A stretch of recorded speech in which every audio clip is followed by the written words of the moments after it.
Salut les loulous, j'espère que vous allez bien. Bienvenue dans cette nouvelle vidéo. Donc ici Jordan des apprentis fermiers. Si vous venez de tomber sur cette chaîne, en gros on est Anna et moi, principalement moi dans les vidéos. On fait des vidéos sur notre ferme, on va dire, qu'on a ici sur le terrain, avec des chèvres, des poules, des volailles qui vont s'ajouter, un petit élevage de lapins potentiellement dans le futur, des légumes, des fruits. Et là j'ai décidé de faire une vidéo autonomie alimentaire du rêve à la réalité. Titre un peu gros, mais en fait c'est juste pour expliquer notre évolution dans ce domaine là sur les 3 dernières années, donc sachant que ça fait 3 ans que nous sommes sur le terrain. Alors bon, petit aparté, moi ça fait la deuxième fois que je tourne cette vidéo. J'ai tourné la vidéo, j'étais content de moi, de comment j'expliquais les choses, je trouve que c'était assez clair. Je vais sur le PC qui a autre du mal à démarrer. Je fous la bande son du micro dessus et un son dégueulasse. Je ne sais pas ce qui a bugué sur le micro, mais ça m'agace énormément ce genre de truc. Du coup, je dois refaire la vidéo, réexpliquer une deuxième fois tout ce que j'avais déjà expliqué. Et j'espère que j'y arriverai aussi bien qu'avant. Voilà, comme quoi c'est pas toujours facile de faire des vidéos. Bon, j'espère aussi dans l'avenir pouvoir me payer une meilleure caméra. Parce que là, je filme avec le téléphone. Un meilleur micro aussi. Donc ça, je veux le faire avec l'argent de la publicité qui est diffusée sur nos vidéos. Donc ça va durer encore un petit moment. Hein. Bon, on est à 100 € par an au niveau des pubs. Enfin, ce qui est notre seul revenu hein, sur la chaîne. Mais on est à 100 € par an. Ce qui est bien, mais pas assez pour acheter un bon truc. Donc voilà, juste pour dire que je vais un peu investir dans la chaîne et un peu améliorer le matériel audiovisuel. Donc, contexte. Pour ceux qui nous suivent dès le début, ça fait 3 ans que nous sommes là. Au début, on a fait un petit potager permaculture, mais on ne le fait plus de nos jours. La permaculture, on ne la fait plus parce que faire une butte permacole, c'est apporter énormément de matière organique, de fumier. Et au final, si vous faites 10-15 allers-retours de remorques blindées de fumier, avec la pollution que ça engendre, elle est où la permaculture? Et si vous voulez, vous avez une butte permacole, une grande butte. Donc déjà, il vous faut énormément de matos, enfin de matière première, de fumier pour faire cette butte. Pas mal de taf avec les allers-retours en remorque pour qu'après la butte se décompose très rapidement. Et à la fin, on a juste une petite butte qui ressemble à rien et qui est très moche visuellement. Et au fil des années, du coup, on a choisi une façon plus traditionnelle de faire un potager avec les bandes classiques, des herbages conséquents, des lignes plus ou moins droites et puis des légumes par rangée, quoi. Pas de mélange ni rien, ou très peu de mélange. Dès le début, lorsqu'on est arrivé sur le terrain, notre objectif n'était pas d'atteindre l'autonomie alimentaire, mais de s'en rapprocher, parce que l'atteindre, c'est entre guillemets impossible, ou du moins pas pour nos conditions à nous actuellement. Et on n'atteindra jamais cette autonomie alimentaire. Hein. On voulait s'en approcher en fait pour qu'on mange de meilleurs légumes, pour qu'on sache d'où viennent nos légumes, nos fruits, la qualité du produit en fait, pour que nos enfants aient cette façon ludique de découvrir les légumes au jardin, savoir à quoi ressemble une courgette sur un pied, un pied de tomate, le radis, machin, etc. Et arrivé, du coup, au fur et à mesure de ces 3 années, j'ai un petit peu amélioré le potager chaque année avec les connaissances que j'ai acquises, en regardant des vidéos sur YouTube, en suivant le calendrier des semis, en mettant la main dans la terre et en apprenant de mes erreurs. Jusqu'à cette année, en fait, où j'ai fait le potager le plus grand que j'ai jamais eu fait avant. Donc, pour ma vision des choses, il était grand. En fait, au mois de mars, nous avons eu notre deuxième enfant qui est né et j'avais donc 1 mois de congé paternité. Pendant ce mois, j'ai du coup, entre chaque biberon, je suis allé travailler au potager, j'ai désherbé, j'ai planté, j'ai arrosé, j'ai semé dans tous les sens, je récoltais, un truc de fou comme je t'ai fait ce potager pour au final arriver à un potager, comme vous l'avez vu dans la visite du potager du mois de juin, qui commençait à ressembler à quelque chose. Loin d'être un potager nourricier, parce qu'il faudrait peut-être, je sais pas moi, 10 fois cette surface pour nourrir 4 personnes. Bref, la surface qu'on avait, ça nous servait peut-être à, si je l'avais entretenu jusqu'au bout, peut-être à nous nourrir une bonne partie de l'été, faire quelques conserves l'hiver, mais comme quoi il faut beaucoup plus de boulot pour être vraiment autosuffisant au niveau des légumes. Ce potager, ça m'a beaucoup plu de le faire. Mais arrivé ensuite le 1er juin, où j'ai commencé un nouveau taf, 38 heures de taf. Et je vais aussi vous expliquer mes priorités dans la vie. Mes priorités, c'est premièrement mes enfants, les voir grandir, les voir évoluer. Deuxièmement, c'est le travail, parce que c'est ça qui nous fait vivre, hein, c'est pas le potager. Et troisièmement, c'est tout ce qu'il y a ici à faire dans la maison et le potager dedans. Arrivé le 1er juin où j'ai pris mon nouveau taf à 38 heures, taf qui me plaît beaucoup et où je m'investis dans un nouveau taf. En plus, quand vous commencez un nouveau taf, il faut être à fond. J'étais vraiment focus sur ça. Et du coup, c'était assez énergivore dans les premiers mois, beaucoup plus énergivore que lorsque ça y est, on est confirmé et qu'on est à l'aise avec le nouveau boulot. Du coup, j'ai fait un espèce de burn-out en milieu du potager, c'est-à-dire que quand je rentrais du taf, je me forçais encore à m'occuper du potager autant qu'avant, parce que je voulais vraiment pas l'abandonner, je voulais même encore le faire plus grand, toujours bien le remplir chaque zone, pas avoir une zone vide, sans légumes. Du coup, je me mettais un petit peu la rate au courbillon, c'était le cas de le dire. Et quand vous avez des enfants de bas âge, elles évoluent tellement vite les premières années de leur vie. Voilà, quand elles apprennent à dire la première syllabe, leur premier mot, quand elles commencent à faire du quatre pattes, enfin bref, vous voyez toutes les étapes en fait. Et si je suis au potager en train d'arracher des légumes ou enfin arracher de la mauvaise herbe, je vois pas à ce moment-là que ma fille est en train de faire un truc que je ne veux pas rater. Parce qu'elles grandissent tellement vite. Et quand elles seront plus grandes, j'aurai le temps de faire un potager toute ma vie. Mais là, je perds mon temps à passer des heures à s'occuper du potager. Et pour moi, à ce stade de ma vie où j'ai des enfants de bas âge, je préfère ne surtout pas rater ces moments essentiels en famille. Sachant que le potager, comme je vous l'ai dit, je pourrais toujours en faire un toute ma vie. Tout le reste de ma vie. Bref, du coup au début j'avais pas trop compris ça, je taffais encore le potager beaucoup. Après les filles elles allaient au lit à 21h, à 21h j'allais encore arroser, donc c'était l'heure où il y avait tous les moustiques sur le potager, des moustiques de partout, des moucherons, j'allais quand même arroser à l'arrosoir pendant 20 minutes. En même temps je désherbais, désherbage qui prend d'après moi le plus de temps. Et faire façon permacole et laisser la mauvaise herbe, ça ne me plaît pas. Parce qu'après je trouve ça dégueulasse, je trouve que c'est un foutoir. On ne reconnaît plus nos légumes parmi la mauvaise herbe et on n'a plus envie d'y aller. En tout cas je parle pour moi.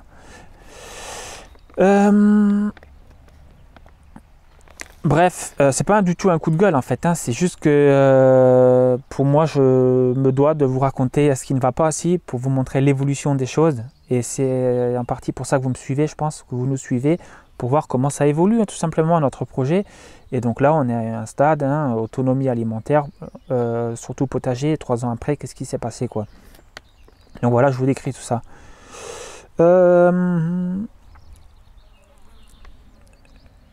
Ceux qui font du potager et qui sont autonomes en légumes, je pense notamment à Picro, avec qui j'avais échangé en ligne quelques fois cette année.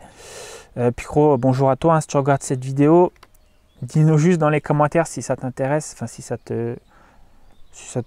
as bien envie de me répondre. Combien de temps tu consacres par jour à ton potager? Combien d'heures ou combien d'heures par semaine à peu près tu consacres à ton potager pour arriver à cette autonomie en légumes et en fruits que tu as actuellement t'accompagner toi?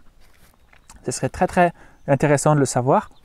Donc bien évidemment, on sait que c'est énormément de taf, on le voit dans tes vidéos, mais si tu pourrais nous pondre un chiffre dans les commentaires, ça me ferait énormément plaisir.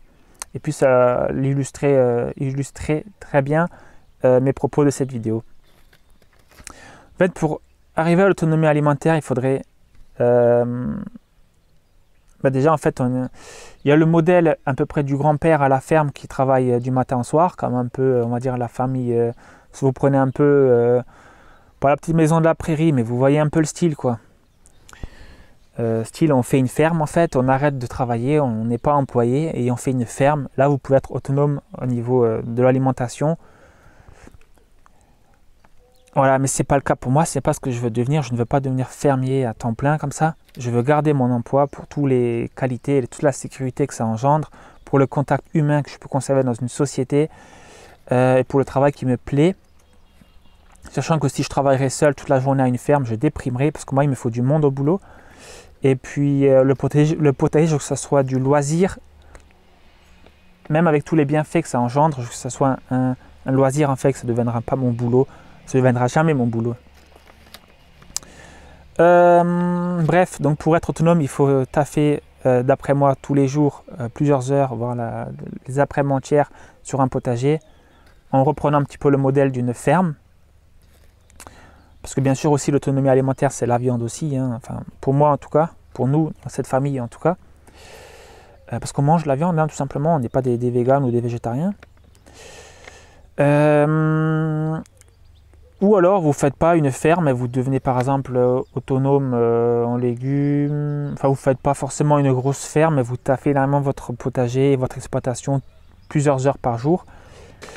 Néanmoins, le potager, on l'agrandira à nouveau au fur et à mesure des années qu'elle grandisse. Parce que là, la grande, l'an dernier, cette année, elle a déjà pas mal aidé dans le sens que d'elle-même, elle voulait aller récolter les haricots.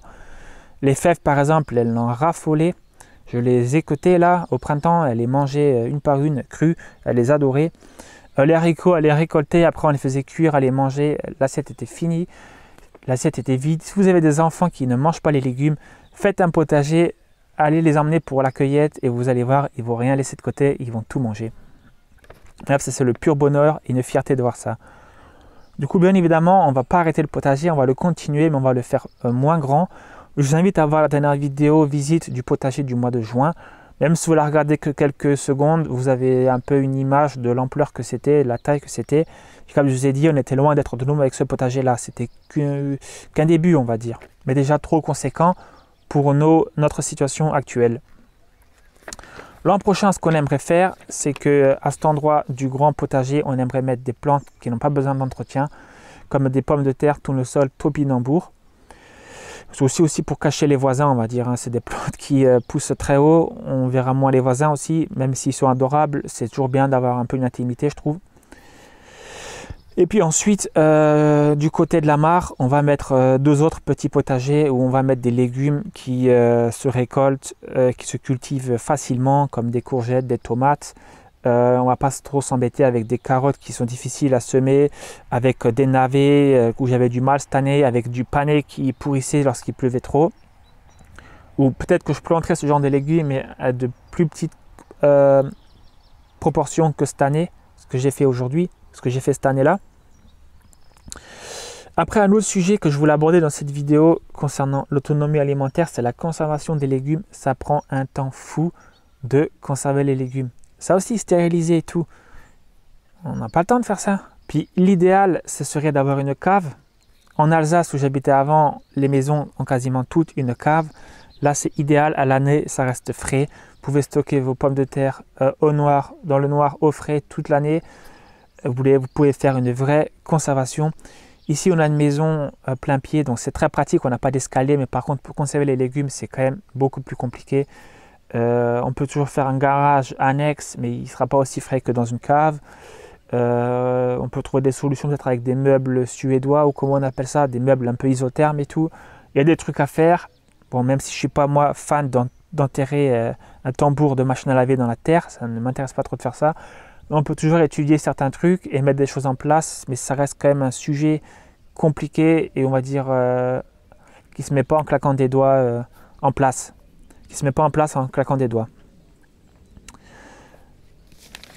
Et puis faire des bocaux, ça prend beaucoup de taf, hein. C'est ça que je vous ai expliqué, et beaucoup de temps. Donc l'an prochain, potager moins grand, toujours pour le côté ludique des enfants, pour qu'elles voient à quoi ressemblent les légumes au potager avant de les manger, pour les faire manger un max de légumes aussi, pour que moi je continue à travailler physiquement mon potager, parce que je suis au travail sur une chaise toute la journée, ça me plaît énormément ce taf, mais il faut que je me dépense aussi le soir en rentrant, en faisant une activité, quoi. Une activité qui n'est pas compliquée à faire, mais qui fait quand même un peu travailler tout le corps, hein, le potager. On se baisse, on travaille un peu les bras, voilà, la motricité, l'équilibre, en se baissant. Enfin voilà, ça entretient le corps, hein. D'ailleurs, quand vous voyez les anciens qui ont 90 ans, qui font encore le potager, qu'ils ont fait ça toute leur vie, le jour où ils arrêtent le potager, c'est fini pour eux, entre guillemets, parce que le potager, ça entretient physiquement. ça entretient dans la tête aussi parce qu'on se vide l'esprit en cultivant des choses, en travaillant la terre, on se vide la tête. On se vide la tête en travaillant la terre.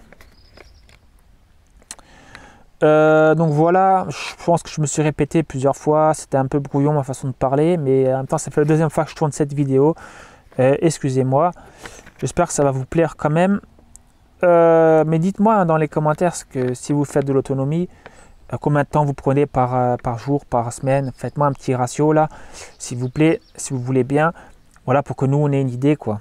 Ou si vous faites pas ou si vous n'êtes pas autonome, dites-moi tout simplement combien de temps vous consacrez au potager. Ça peut être très intéressant en commentaire de cette vidéo quoi. Donc petit point sur la chaîne. Voilà ce que je voulais dire aussi pour le stockage, c'est qu'il nous faudrait aussi un deuxième congélateur. Et ça coûte de l'argent, ça prend de la place. On n'a pas trop de place dans la maison, on n'a pas trop d'argent. Donc le stockage, c'est compliqué un peu pour nous le stockage en ce moment. Il faut qu'on trouve des astuces. Chose qui nous a aussi un peu freiné cette année. Parce que oui, ce que j'ai pas expliqué dans cette vidéo, lorsque j'ai fait un burn-out du potager, quand j'ai commencé mon taf, j'ai arrêté le potager au mois d'août, j'ai arrêté le potager, j'ai arrêté d'arroser, j'ai arrêté de désherber, il y a de la mauvaise herbe partout qui a poussé, c'est dégueulasse. On récolte quand même encore des légumes, et les légumes qui ont survécu sans trop d'arrosage. Voilà, on déterre les pommes de terre, machin, il y a quand même des récoltes, hein, mais on aurait pu avoir beaucoup plus de courges, beaucoup plus de melons, beaucoup plus de concombres, beaucoup plus d'haricots verts, mais c'est trop intense pour notre vie actuelle, pour notre situation actuelle. Donc voilà où nous en sommes pour notre indépendance alimentaire, 3 ans après l'installation sur le terrain. Bien sûr, l'indépendance alimentaire pour un peu dépenser moins d'argent, pour avoir une meilleure santé, pour le côté éducatif des enfants. Oui, je me répète. Ensuite, point sur la chaîne. Donc, il y aura moins de vidéos potager, visite du potager, tuto potager, il y aura moins de tout ça. Par contre, je vous ferai des vidéos sur la clôture électrique que je suis en train de mettre en place sur les chèvres. Je vais aussi réaménager sûrement le parc des chèvres. Je vais vous faire des vidéos dessus. Je vais vous faire une vidéo sur la mare, 3 ans après l'installation, avant, après, du tas de ronciers à ce que c'est maintenant et ce qu'on projette de faire. Je vais vous faire une vidéo sur l'extension du cabanon fini. Je vais vous faire une vidéo sur la haie, 3 ans après, comment elle se porte. Donc la vidéo de la haie, c'était une vidéo qui a très bien marché. Peut-être que ça vous intéresse de voir à quoi ça ressemble 3 ans après, si les plants ont bien poussé, s'ils ont cramé. Si on a bien fait les planter de cette manière. Voilà. Et puis, ce que je voulais aussi dire dans cette vidéo, je l'ai marqué là. Je suis fan d'élevage d'animaux depuis tout petit. Avec mon frère, gamin, on reproduisait des poissons en aquarium, en bassin, des cailles, des lapins, des cochons d'Inde. Aujourd'hui, aussi dans un avenir, l'an prochain peut-être pas trop avec les enfants qui sont encore petits, parce que oui, on avait un coq, mais le coq il me défonçait le mollet, donc il a fini en coq en vin. Surtout avec des enfants de bas âge, il est hors de question qu'un animal leur saute au visage, hein, parce que bon, s'il me saute dessus, il peut leur sauter à elle aussi. Hein. Je prends pas de risque, ça finit en coq au vin. On reprendra un coq quand elles seront plus grandes, les filles, c'est ça que je vais expliquer.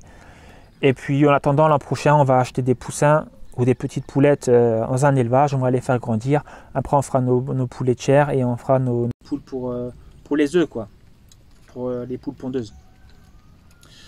Voilà. Le micro s'est coupé. Je finis la vidéo sans micro. Merci à tous d'avoir regardé cette vidéo. J'espère que cette petite update vous a plu. Et puis, n'hésitez pas à vous abonner. Je vous dis à bientôt. Ciao tout le monde.